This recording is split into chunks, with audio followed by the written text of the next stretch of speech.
approcher, la lumière est mon sauveur. Je ne crains rien. Il est mon rempart et mon ferme soutien. De qui pourrais-je avoir peur? Shalom. Nous avons aujourd'hui la croquette biblique numéro 87 qui est tirée de Job au chapitre 10 du 1er au 7e verset. Mais avant de lire, il faudrait éviter de croire que peut-être on est en train de se répéter. Parce que voyez-vous, quand on dit Job, première chose qui vient en tête, souffrance et autres. Non. Suivons très bien le narrateur parce que tout le livre a 42 chapitres. Aujourd'hui, nous entamons le 10e chapitre. À chaque fois, le narrateur apporte un élément nouveau. Écoutons donc ce que dit Job dans cette portion du 1er au 7e verset et voyons l'élément nouveau qui est ajouté. Mon âme est dégoûtée de la vie. Je donnerai cours à ma plainte. Je parlerai dans l'amertume de mon âme. Je dis à Dieu, ne me condamne pas. Fais-moi savoir pourquoi tu me prends à partie. Te paraît-il bien de maltraiter, de repousser l'ouvrage de tes mains et de faire briller ta faveur sur le conseil des méchants? As-tu des yeux de chair? Vois-tu comme voit un homme?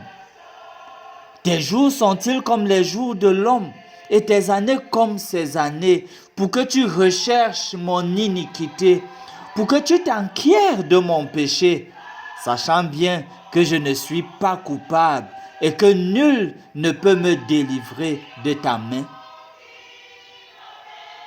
Voici donc quelques détails que Job met en exergue ici le concernant.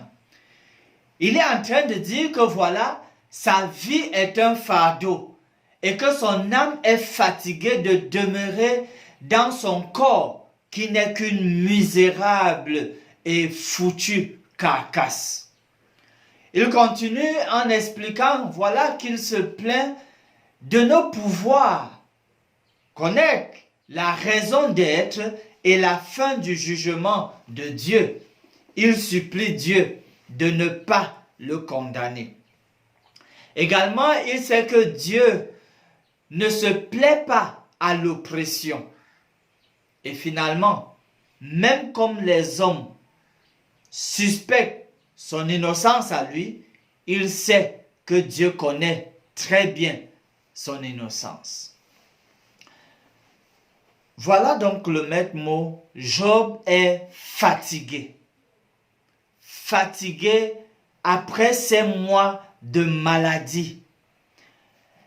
Et cela nous amène à comprendre et à voir que réellement, dans nos rues, se trouvent des personnes fatiguées de vivre. Dans les hôpitaux, se trouvent des personnes fatiguées de la longue période de maladie. Dans nos familles, croupissent des gens fatigués d'une situation qui ne change pas. D'où la question cruciale alors, aujourd'hui.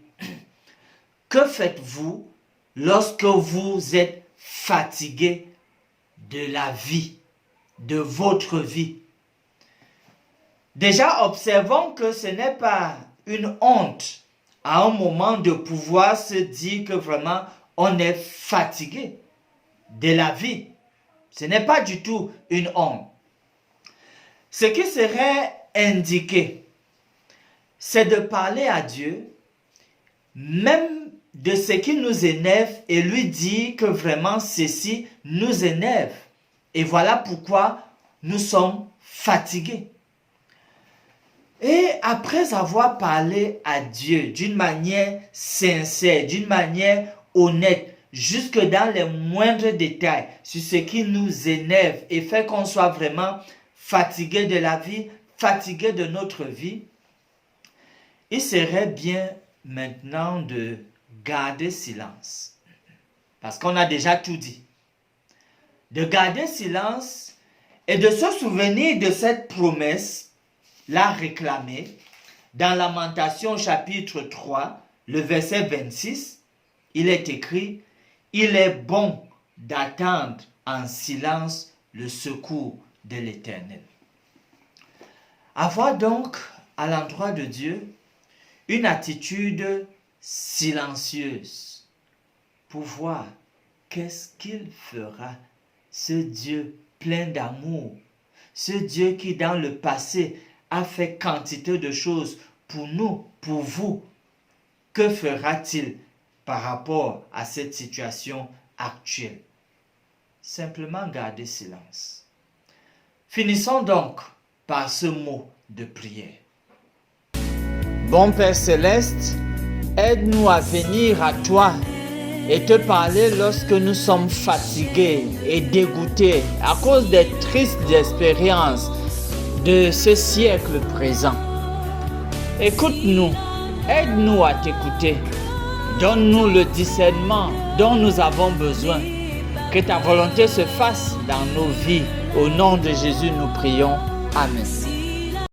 Mon âme espère en l'Éternel. Mon âme espère en l'Éternel. Qu'un chant s'élève au Dieu du ciel.